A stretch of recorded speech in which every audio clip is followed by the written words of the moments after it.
कायेन वाचा मनसेन्द्रियैर्वा बुद्ध्यात्मना वा प्रकृते स्वभावात् करोमि यद्यत् सकलं परस्मै नारायणायेति समर्पयामि.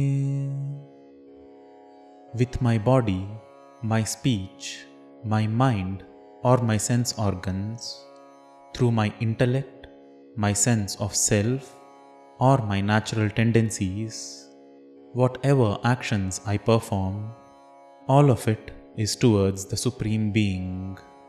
By saying Narayanaya, I submit my offering.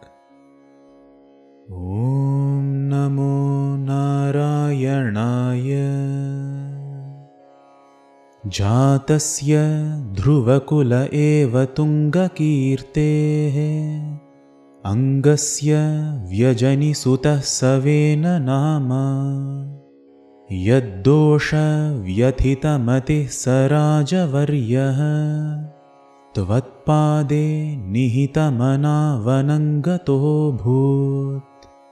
Born in the lineage of Dhruva, of great repute, Anga gave birth to a son by the name of Vena. His mind troubled by his son's misdeeds, King Anga, in your feet he immersed his mind and left to the forest.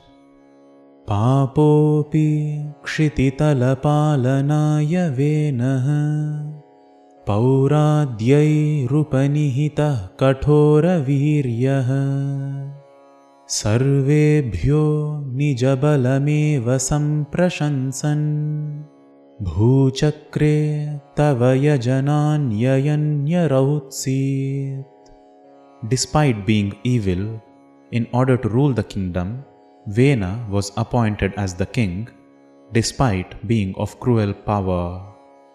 To everyone proclaiming and boasting about his own might, in the entire world, all your yajnas he prohibited.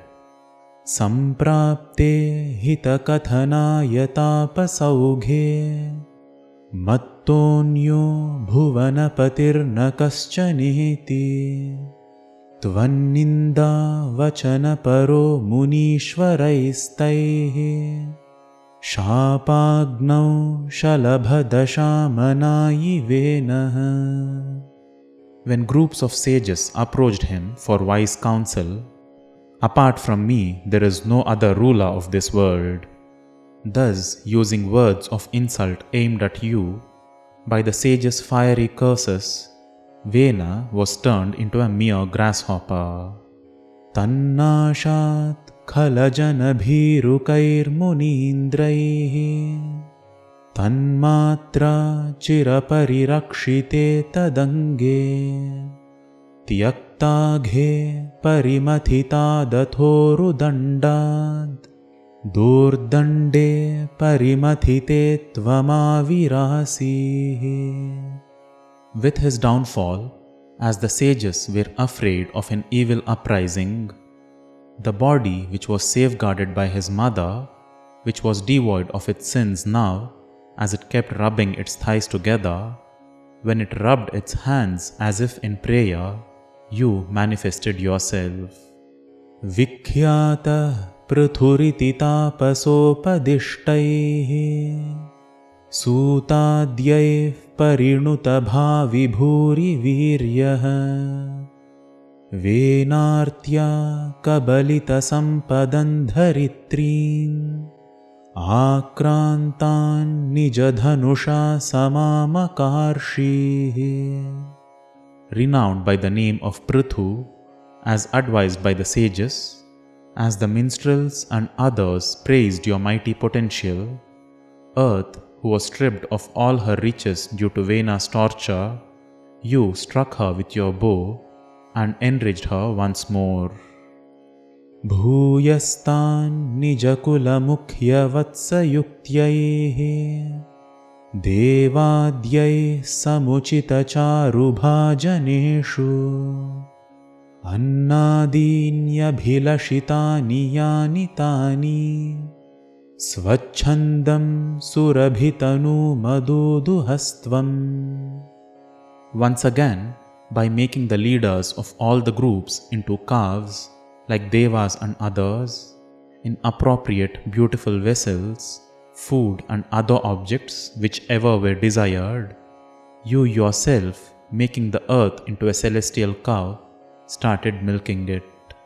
Atmanam yajati makhaistvayitridhaman arabdhe shatatamavajimedhayage spardhaluh shatamakha etyanicha vesho hritvashvam tavatanayat parajito bhut.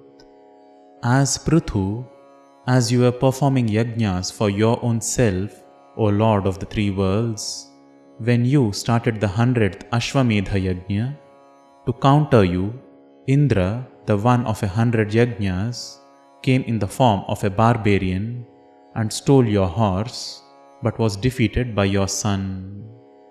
Devendram muhuriti vajinam harantam vanhautam munivaramandale juhushau rundhane kamala bhave kratoh samaptau sakshatvam madhuripumaikshatha swayam svam.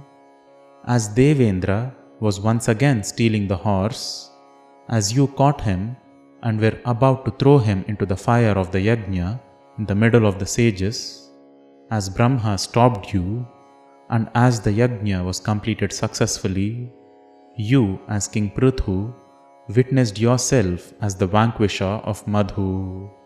Taddattam varamupalabhya bhakti mekam gangante vihita padah kadapi deva satrastham munini vaham hitani shansan aikshishta sanaka mukhan munin purastat. Having obtained the boons of the yajna with firm devotion, establishing a residence at the banks of Ganga, O Lord, to the groups of sages performing yajnas there, preaching them well-being, you saw sages Sanaka and others in front. Vijnanam Sanaka mukhoditan dadhanaha Svatmanam swayamagamo vananta sevi tattadruk prithuva purisha sattvaram me rogaugham prashamaya vatageha vasin. Receiving exalted knowledge from sage Sanaka himself, dwelling within the forest, you realize the knowledge of the self. O Lord, who was thus incarnate in the form of Prithu, quickly, for me, my heaps of ailments, pacify them, O one who resides in the abode of wind.